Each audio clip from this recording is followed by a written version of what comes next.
Convido a igreja que abra as Escrituras, 1 Reis, capítulo 19.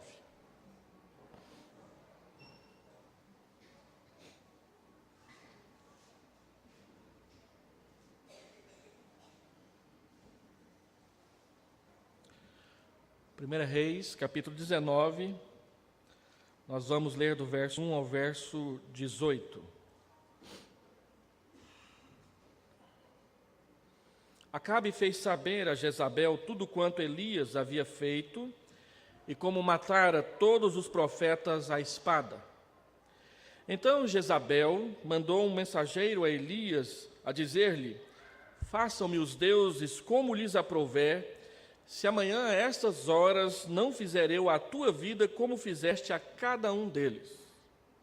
Temendo, pois, Elias, levantou-se e para salvar a sua vida se foi, e chegou a Berseba, que pertence a Judá, e ali deixou o seu moço.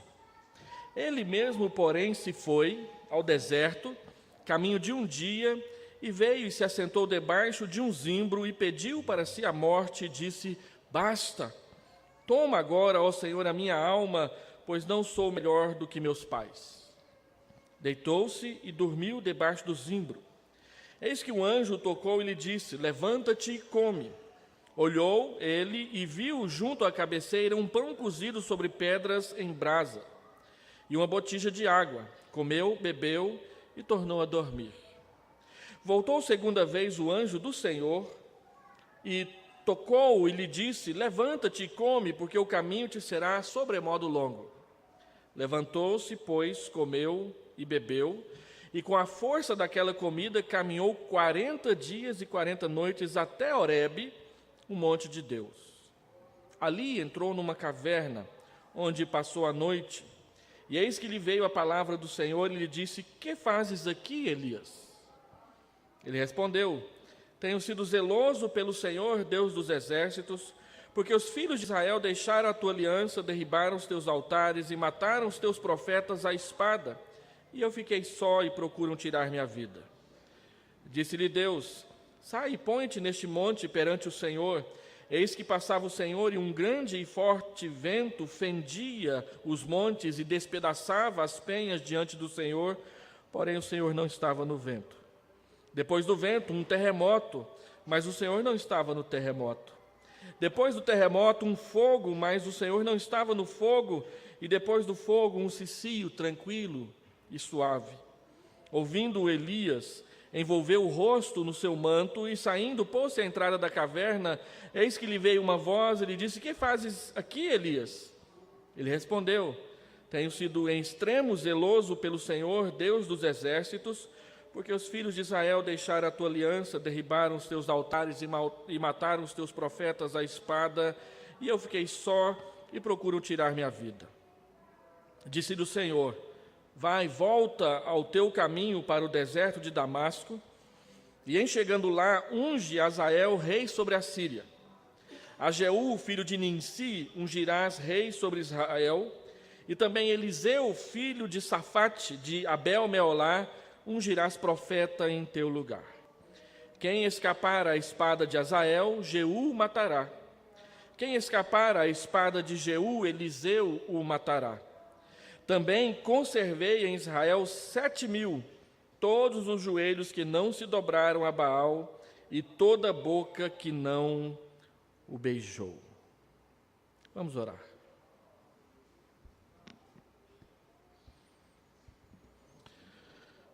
Senhor Deus, nós lemos a Tua palavra e a julgamos como impressionante sobre nós, tremenda, naquilo que o Senhor tem dito aos Teus servos, às Tuas servas, a respeito de como nos sentimos diante da dificuldade, diante da oposição, diante da adversidade daqueles que procuram acabar com a Tua palavra e acabar conosco também.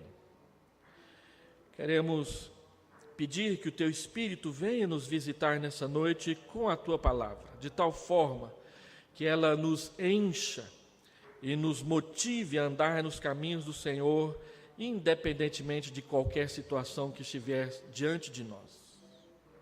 É o que nós te pedimos em nome de Jesus. Amém, Senhor Deus.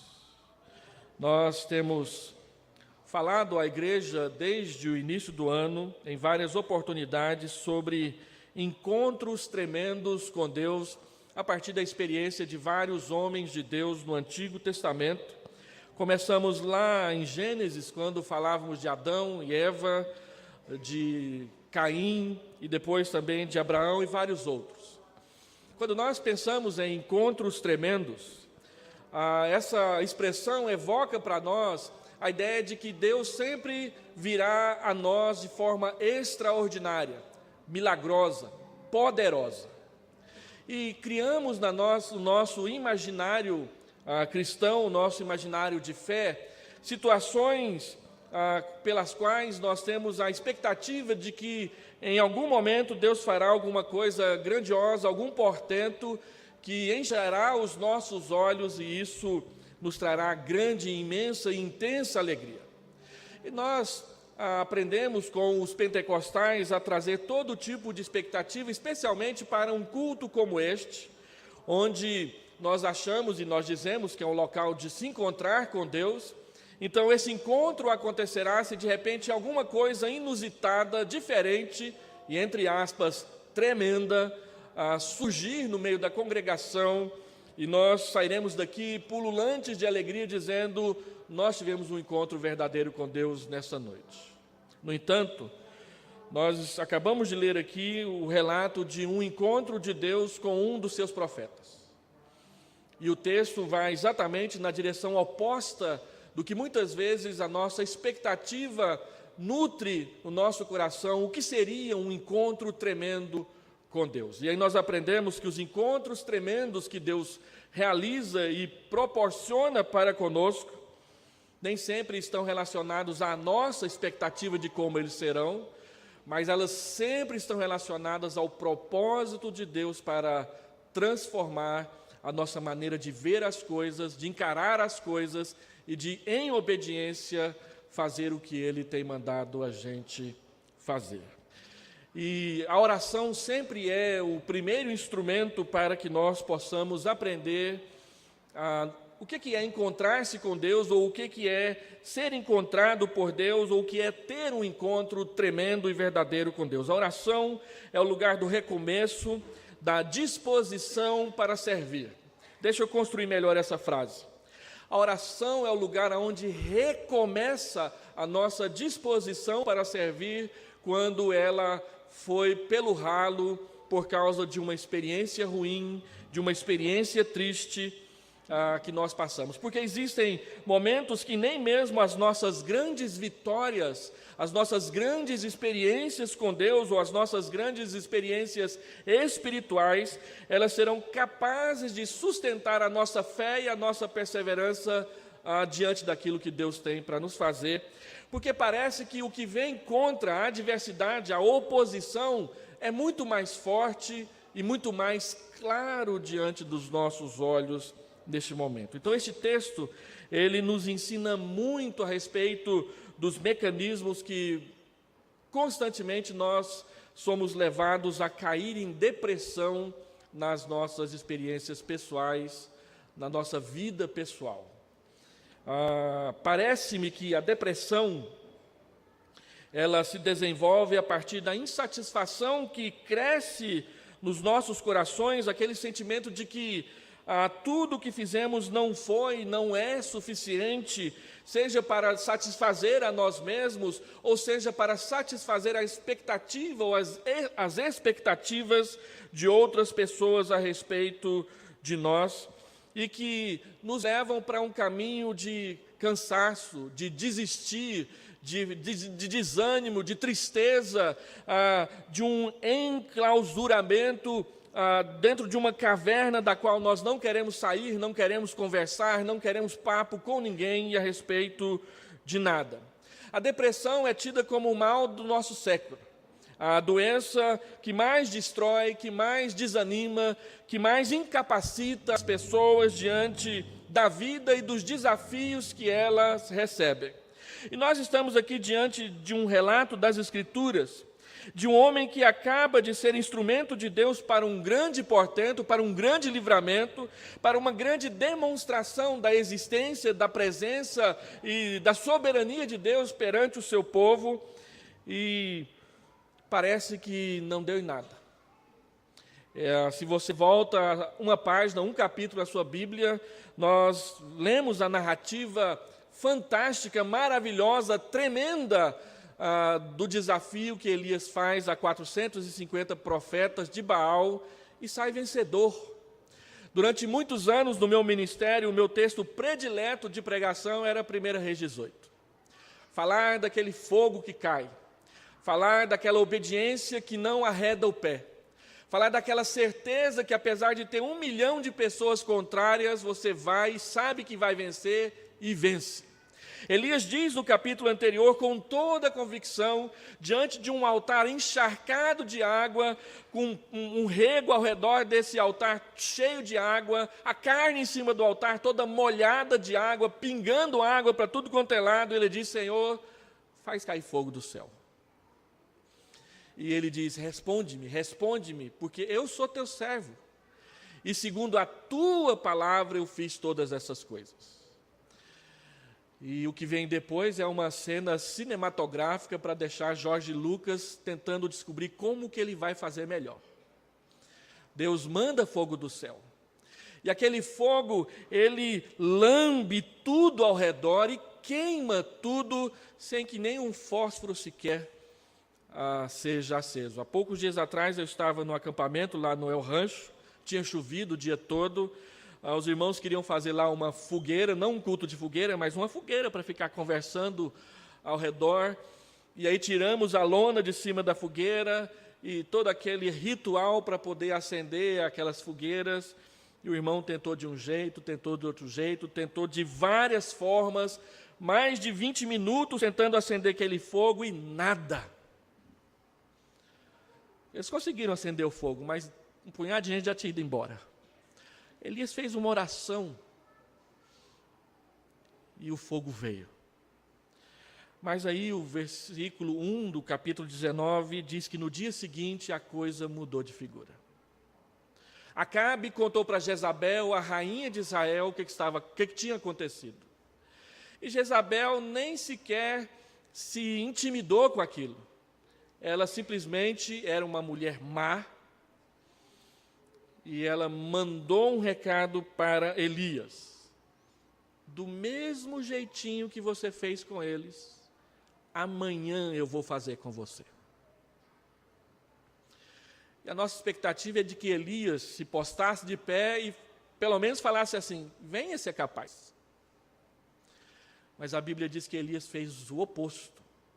Ele, pernas para quem te quer, ele saiu dali para salvar a sua própria vida. E ele não foi muito longe, ele andou um dia. No dia seguinte, ele viu uma árvore, assentou-se debaixo da árvore, e ele então se debulhou em desespero na presença de Deus. Senhor, me mata. Porque parece que tudo que eu fiz até agora não deu em nada. Mataram os teus profetas, quebraram a tua aliança, só sobrou eu. E o que nós temos aqui, embora alguns colegas dizem que de forma nenhuma a gente deve tentar encontrar depressão nesse texto, eu vou ousar discordar por uma questão pastoral e prática. Elias, ele cai em depressão, ele começa a lamentar, ele começa a lamuriar, ele começa a desejar a morte, e ele pensa em desistir da vida, porque ele acha que na prática, no frigir dos ovos, não está valendo a pena viver.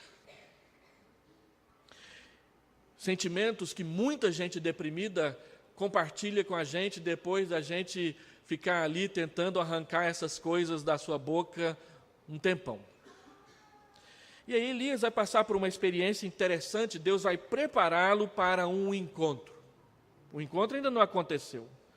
Vai acontecer 40 dias depois. Mas Deus começa a prepará-lo. E é interessante que o que Deus faz com Elias aqui é muito parecido com o que os psicólogos e os psiquiatras fazem quando estão tratando alguém em depressão. Primeiro, Olha, vai lá e dorme bastante. Elias dorme bastante. Coma bem, não deixe de comer. Elias, o anjo traz comida para ele 2 vezes. Faça uma boa caminhada, quanto mais longa, melhor. Uma caminhada de 40 dias. Aí sim, Deus vem conversar com ele. E por último, Deus vai lhe dar tarefas. Todo mundo que está tratando de depressão, seu médico vai dizer, você tem que arrumar alguma coisa para fazer, para você aliviar a sua mente. Dormir bem, comer bem, andar bem e fazer bem alguma coisa. E Deus dá essas tarefas aqui para... Deus trata com Elias mais ou menos desse jeito. Então Deus prepara o seu servo e diz, olha, vai lá para o Monte Horebe, que eu quero te encontrar, é lá. E ele vai. Deus o chama ao Monte Horebe para consolá-lo, mas também para mostrar-lhe que ele não fracassou. Pois os corações das pessoas estão nas mãos de Deus e não nas mãos de Jezabel. É Deus quem controla as coisas. É Deus quem governa as coisas. E Deus faz e deixa de fazer muitas coisas para mostrar para nós que não somos nós que temos o controle de nada. Nós, na verdade, somos seus instrumentos. E nós devemos aprender a dependurar as nossas confianças, as nossas expectativas em Deus e não nas nossas próprias forças. Deus nos chama não para dar um pito em Elias e dizer que ele é um servo que quer parecer mais do que deveria. Ele o chama exatamente para curar a sua depressão, para tratar dele, para o recolocar no caminho da missão. É assim que esse texto nos ensina muito mesmo a respeito de como que a oração e o encontro com Deus são instrumentos eficazes, não nas nossas mãos, mas nas mãos do próprio Deus, para curar corações deprimidos, corações cansados, corações que estão desistindo de servir ao Deus que é bom, que é amor e que tem muito a nos dar na comunhão dele. Notemos que no texto, o tratamento que Deus dá a Elias, ele deve dormir bem, eu já falei isso, ele deve alimentar-se bem, ele deve fazer uma boa caminhada para então receber novas instruções de Deus. E aí eu gostaria de compartilhar com os irmãos 3 ensinamentos desse texto a respeito de como que Deus cuida da nossa depressão. Qual é a resposta de Deus a um coração deprimido na sua presença? Primeiro, nos versículos de número 1 ao versículo 8, Deus nos mostra, ou melhor, ao responder à nossa depressão, Deus mostra que Deus nos responde não somente quando estamos na plenitude da fé, mas também em momentos de extrema depressão espiritual. A nossa relação com Deus não é baseada em como estamos nos sentindo hoje. A nossa relação com Deus não é baseada em como nos sentiremos amanhã. A nossa relação com Deus não está baseada em como nos sentimos ontem. A nossa relação com Deus está baseada nele mesmo, em como ele se revela a nós, em como nós nos relacionamos com o seu Filho, e não em como nos sentimos na sua presença. Por isso, Deus não traz respostas às nossas orações somente quando estamos bem. Mas se os irmãos lerem a Bíblia com atenção, vão perceber que a maioria das vezes em que uma pessoa se encontra com Deus e recebe tarefas, e recebe a sua resposta, recebe o seu apoio, são momentos críticos, são momentos de crise, são momentos de dificuldade. O apóstolo Paulo diz que é quando ele está fraco, então é que ele está forte. Porque aquele que está fraco, ele se submete muito mais à graça daquele que tem todo o poder nas mãos. Quando você está triste, Deus responderá a sua oração. Quando você estiver cansada, Deus responderá a sua oração.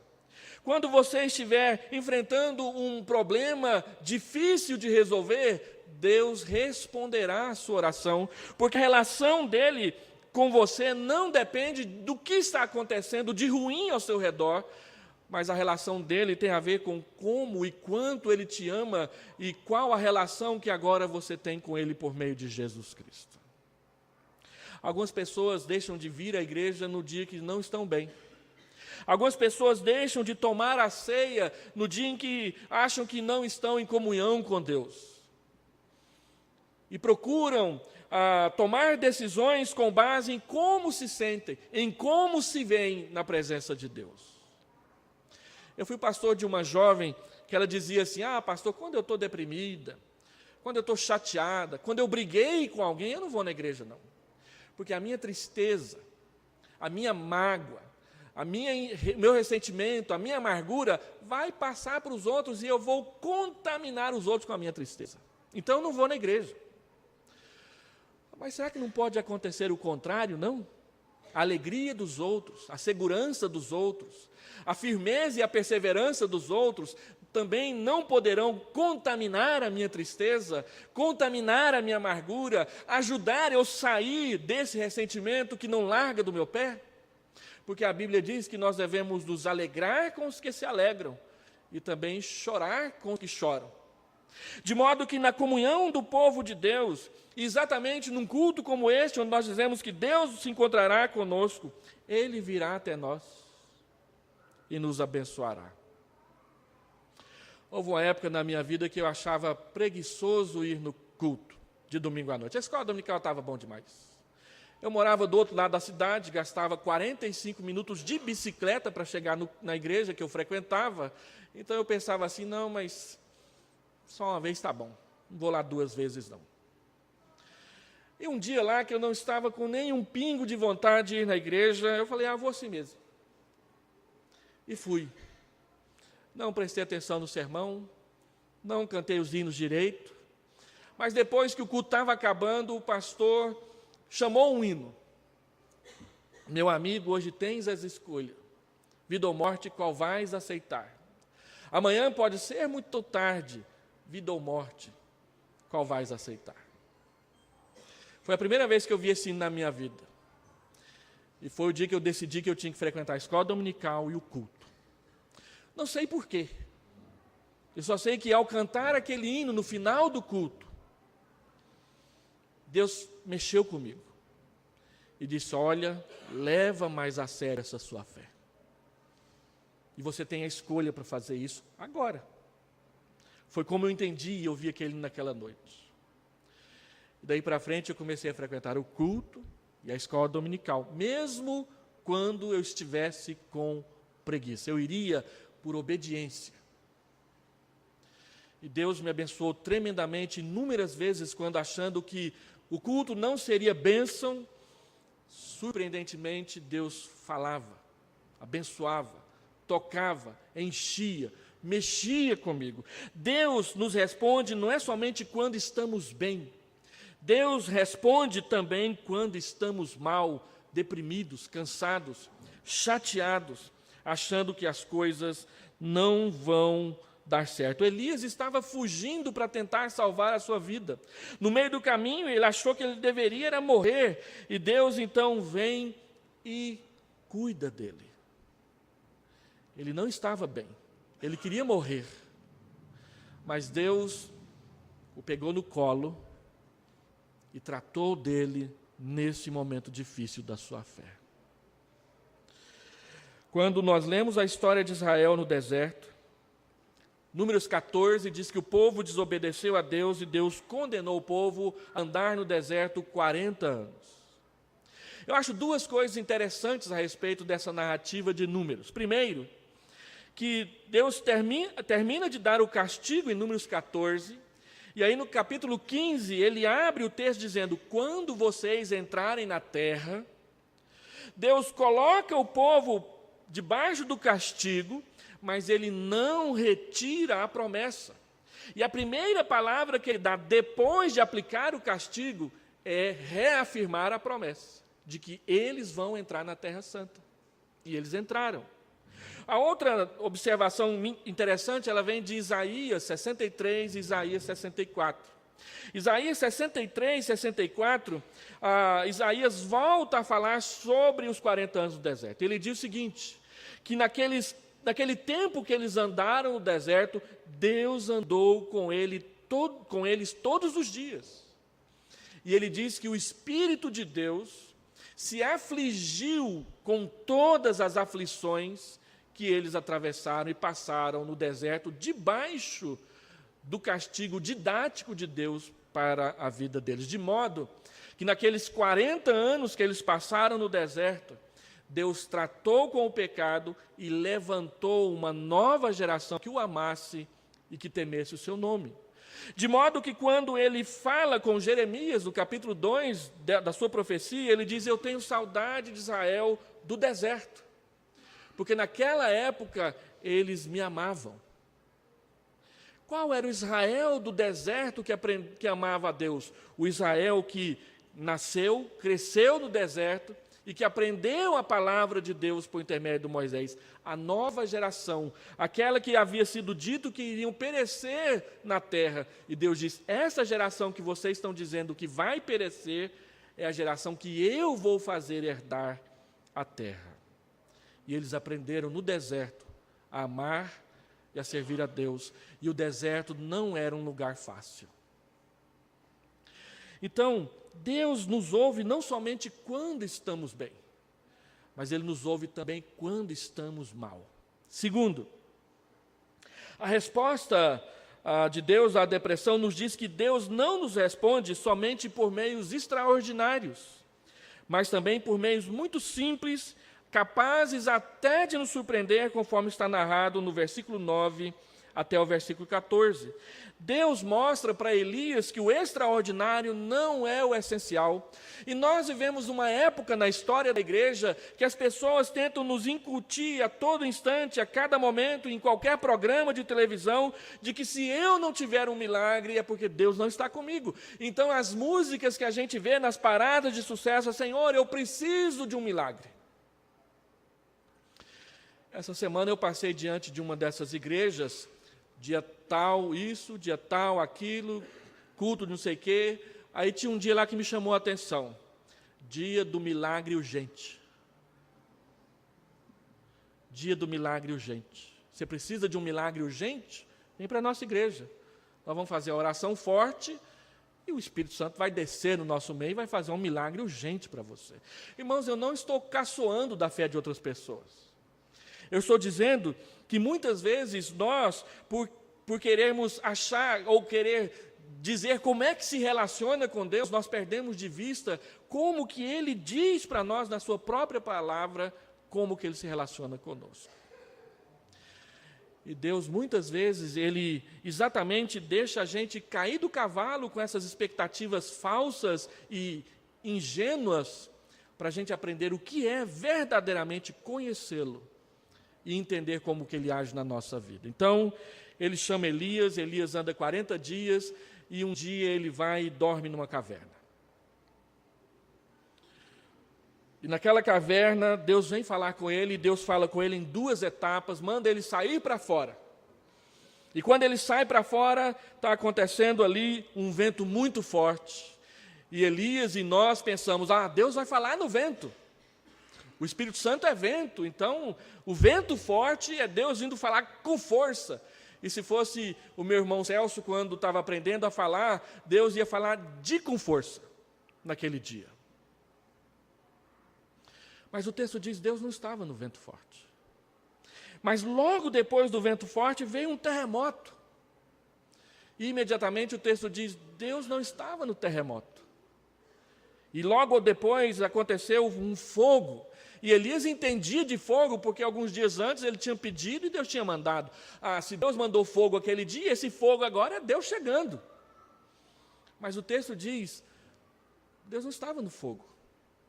E imediatamente o texto diz que Deus manda um vento suave, um cicio, uma brisa tranquila, calvinista, e o alcançou. E é interessante que daquele vento suave, calmo, tranquilo, silencioso, a Bíblia diz que Deus falou poderosamente para Elias. Às vezes nós queremos que Deus faça um milagre. Às vezes nós queremos ver o templo tremer. Eu participei de um culto aqui no Parque das Laranjeiras, que o líder mandou aumentar os volumes da aparelhagem de som, porque eles queriam fazer um louvor forte, de tal forma que o templo tremesse e rachassem as paredes da igreja.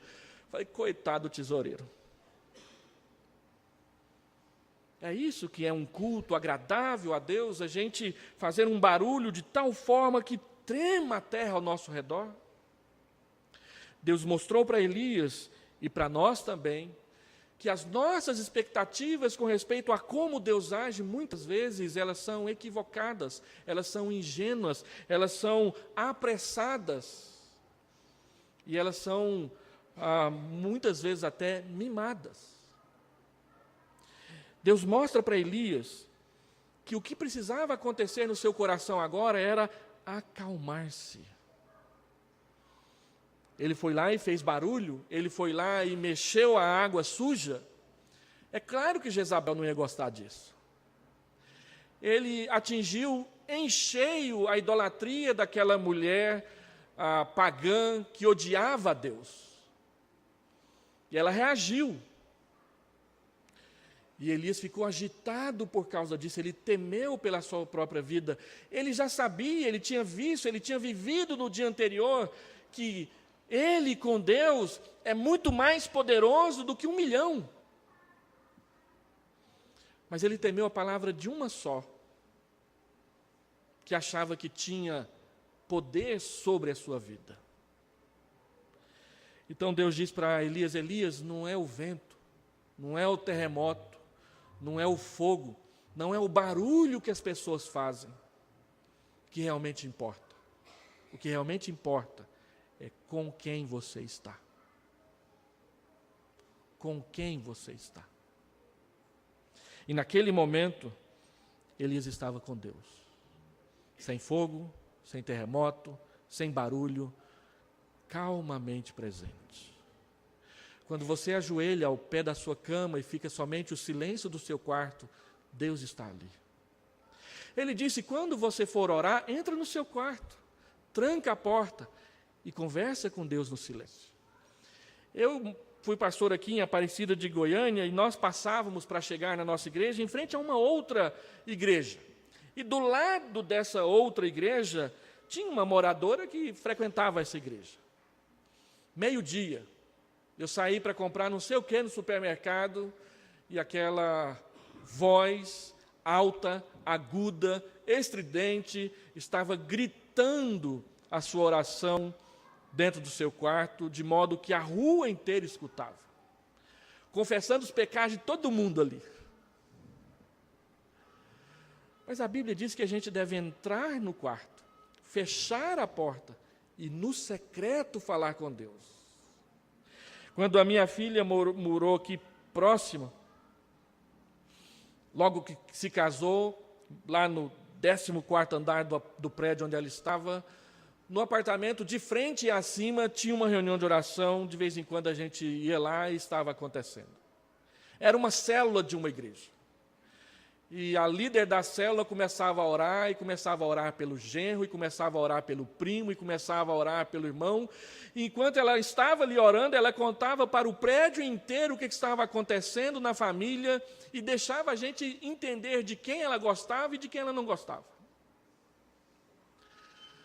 A Bíblia diz, entra no seu quarto, fecha a porta, Deus já está ali.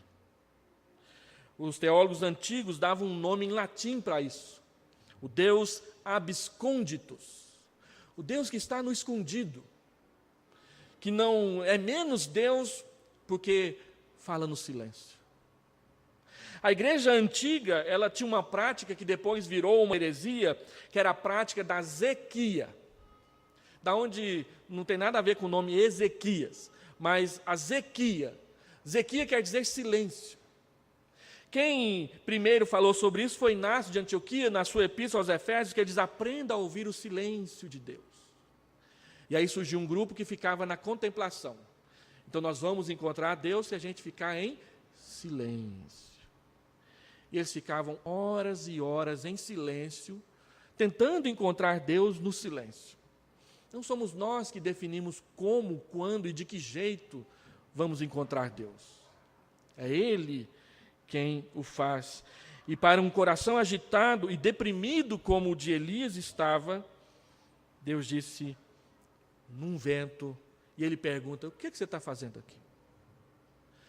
Depois de dormir um pouco, depois de caminhar um tanto, depois de comer uma quantidade, Deus então trata da depressão de Elias e lhe dá tarefas. O essencial, na verdade, não é como Deus chega, mas é Ele chegar. E Ele veio. Depressão não se cura com agitação, mas com tranquilidade. Não é a prece poderosa, mas é a presença de Deus que importa.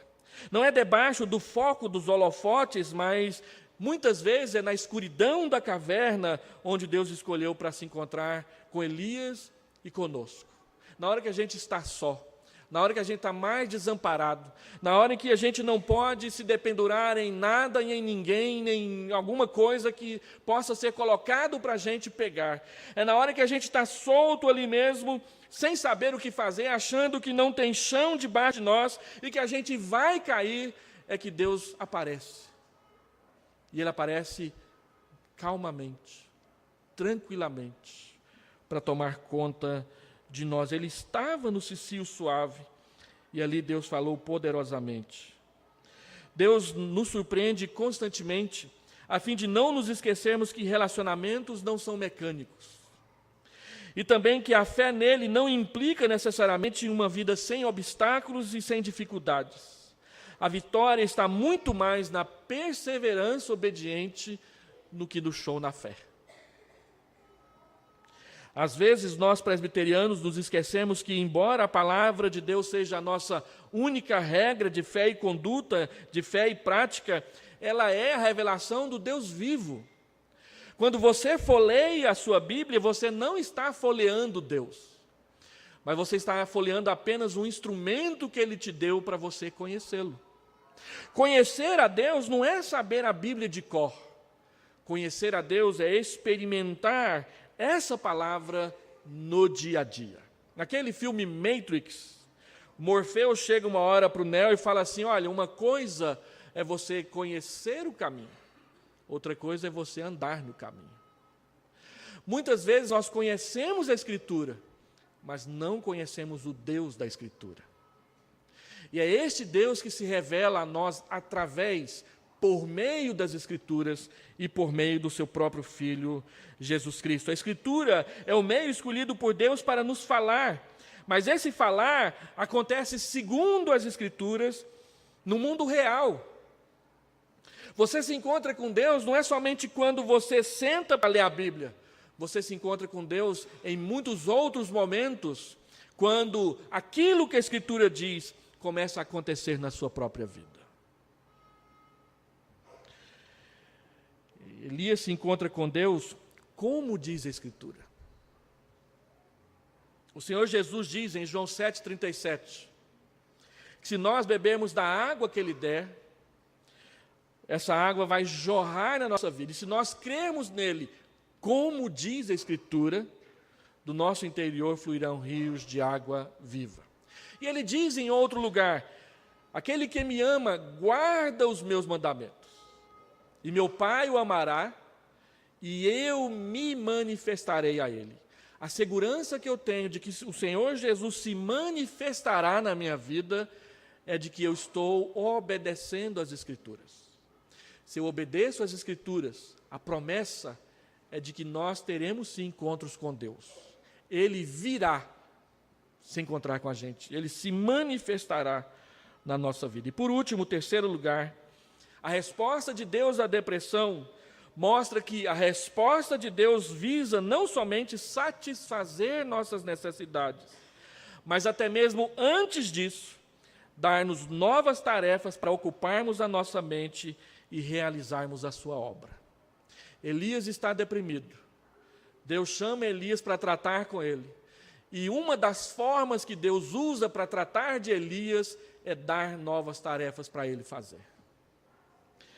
Primeiro Deus diz a Elias, você vai ungir Azael, rei da Síria, lá no norte, vai ter que andar bastante quilômetros, pelo menos 300 quilômetros para o norte.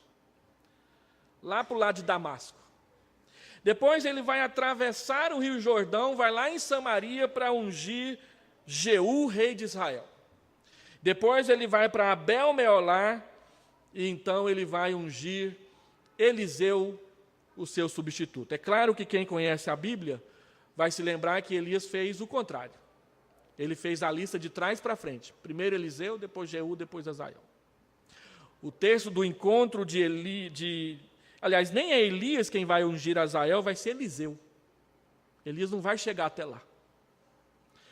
E o encontro de Eliseu com Azael é um dos textos que eu mais tenho vontade de pregar na Bíblia, mas até hoje ainda não tive coragem de fazer um sermão naquele texto tão fantástico e maravilhoso que parece ser aquele encontro daqueles dois.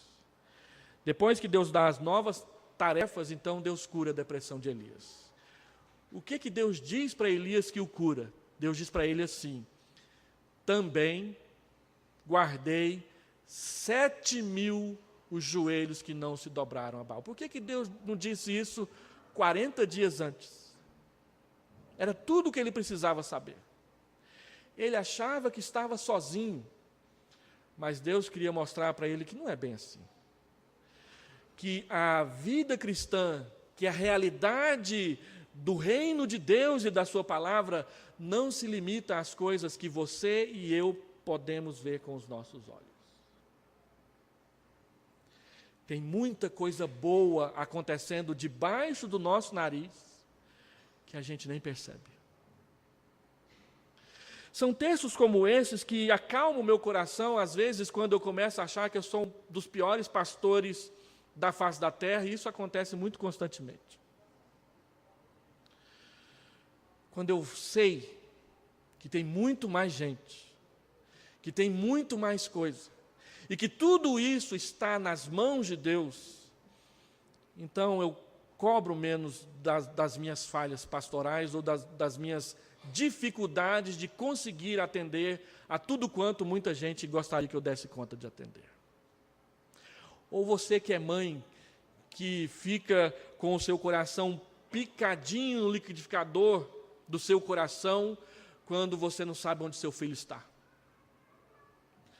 Quase arranca os cabelos do seu marido por causa disso. E ele é que fica careca e a gente às vezes nem sabe por quê. Deus cuida.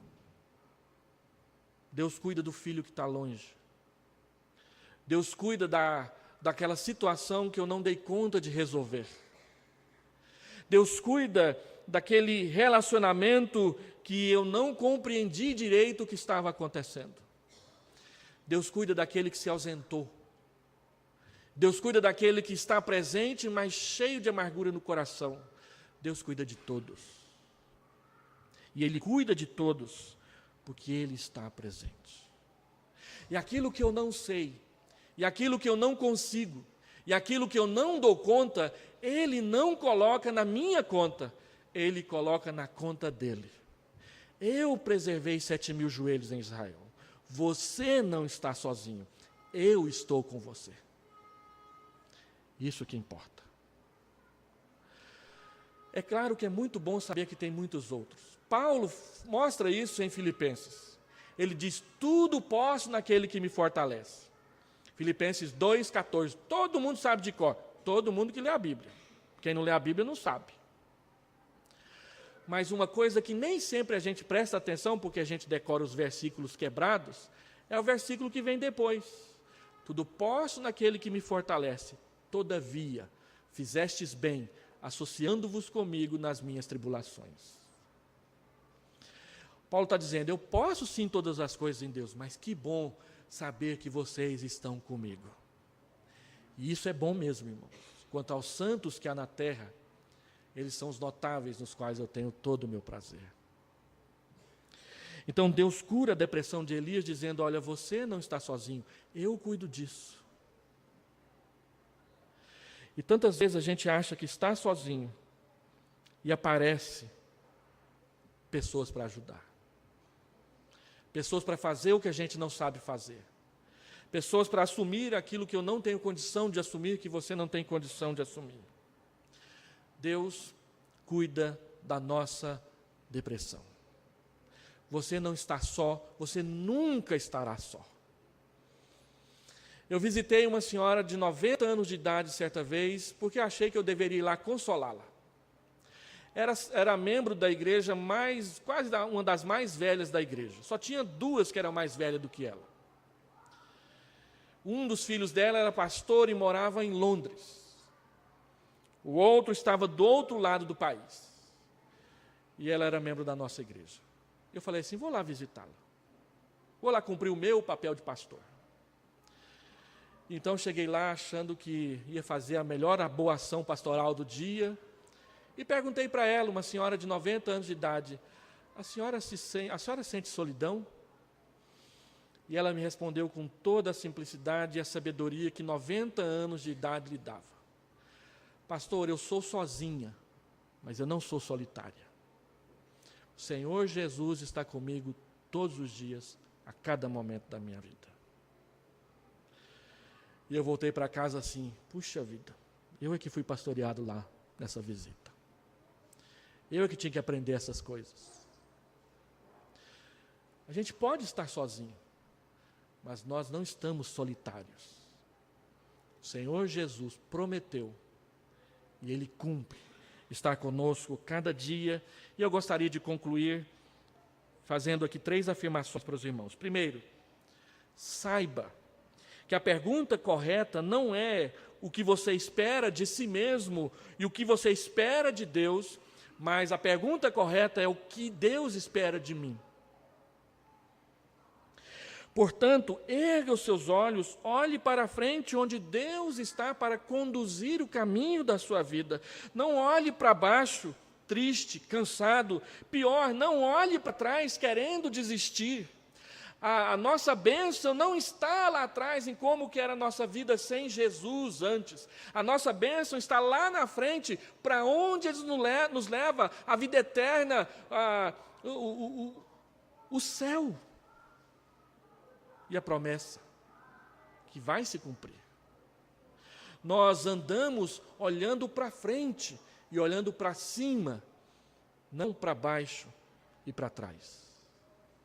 Segundo, saiba que os projetos de Deus ainda continuam e que Deus espera a sua participação neles. A obra de Deus não para porque você parou. A obra de Deus não para porque você se cansou. Todos nós, sem exceção, que estamos aqui presentes, pegamos o bonde andando. Nós entramos no meio do caminho, nós entramos no meio da caminhada. Já aconteceu tanta coisa antes de nós chegarmos aqui e vai acontecer tanta coisa depois. E Deus quer que a gente esteja aqui para participar, para ver, para contribuir, para festejar quando a vitória chegar. Portanto, persevere, não desista, não se entregue ao cansaço, não se deprima, não fique olhando só o negativo, só o ruim, só o difícil. Preste atenção, Deus está caminhando, caminhe com Ele porque Ele está caminhando com você. E terceiro, saiba que a pior depressão passa. Não só por causa do remédio, mas principalmente por causa de Deus na sua vida. Nós não somos daquele grupo que diz assim, joga a caixinha do remédio fora porque Deus já te curou. Não é bem assim. Mas a postura que você toma quando você está doente, quando você está cansado, quando você está desanimado, revela muito do tipo de fé que você tem depositado em Deus. A nossa fé é fraca, a nossa fé se cansa, mas Deus não. Ele renova as forças daquele que não tem nenhum vigor. Ele faz você voar com asas como águias, para renovar as suas forças. É preciso, então, entender que a presença de Deus nos ajuda a trocar a agitação pela segurança, a tranquilidade para o nosso coração. E depois de retornar ao trabalho motivado pela palavra de Deus e as suas promessas, lembrar-se sempre de que quem sai andando e chorando enquanto semeia, voltará com júbilo, trazendo os seus feixes. A gente chora muito e vai chorar muito, mas quando o dia da alegria chegar, o Senhor Jesus diz que ninguém poderá tirar essa alegria da gente. Ele diz: olha, hoje você está em tristeza, mas outra vez vos verei. Então o vosso coração se alegrará, e a vossa alegria ninguém poderá tirar. O choro, diz uma canção que a gente canta, pode durar a noite toda. O choro pode durar a noite toda, mas a alegria vem de manhã. As misericórdias do Senhor se renovam a cada manhã. Todo dia, toda terça-feira, quando eu dou aula no seminário, eu saio de casa às 6:50 da manhã, às 6:20 da manhã, e quando eu desço a Tocantins e viro na Rua 55, geralmente é a hora que o sol está nascendo. E ele bate direto no meu rosto quando eu entro na Rua 55. Toda vez, toda santa vez que eu entro na Rua 55 com o sol se levantando, eu me lembro que as misericórdias do Senhor se renovam a cada manhã. E aí eu me lembro também que os céus proclamam a glória de Deus. É promessa para você. Vamos orar?